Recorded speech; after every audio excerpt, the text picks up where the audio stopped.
Ah, good morning po, sir. Ay, good morning din sa'yo. Ikaw yung bagong janitor dito, no? Opo. Obvious nga eh. Halatang hindi ka marunong mag-map. Pasensya na kayo, sir, ha? Pinag-aaralan ko pa ho, eh. Nahirap po pala. Ano ka ba? Sa umpisa lang yan. Pero pag tumagal, masasanay ka rin. Ewan ko po, sir. Parang hindi ko po makakasanayan, eh. Bakit naman hindi? Walang imposible kapag ginusto mo. Kailangan mo lang maging determinado. Maraming mga tao ang nagsimula sa baba, pero nagsumikap, unti-unting umangat ang buhay. Alam mo, hindi mo kailangan maging janitor habang buhay. Pwede ka umasenso. Eh, ganun po ba? Eh, baka nasasabi nyo lang po yan kasi boss na po kayo ng kumpanya ngayon, eh. Ay, hindi naman.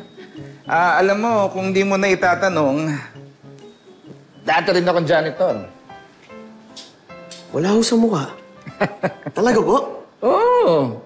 Pero, nagsumikap ako, pinilit ko makatapos, kaya ngayon, boss na ako. Ganun po ba? Oo, pero kahit umasenso na ako, hindi ko kinalimutan kung saan ako nagsimula. Kung di mo na itatanong, hanggang ngayon, marunong pa rin akong mag-map. Talaga po? Oo. Ganito lang yan. Naalala ko noon, nung magmabap ako, malinis na malinis at talagang mabango. Ganyan lang yan.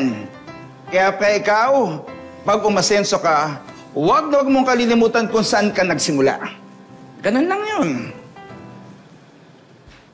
Hoy! Ang ginagawa mo dyan? Upuan kayo na! Eh, sir, kung di nyo natatanong, dati rin akong boss. Kaya hindi ko rin nakakalimutan kung saan ako nagsimula. Isaus! May kape ka ba? Intindi mo.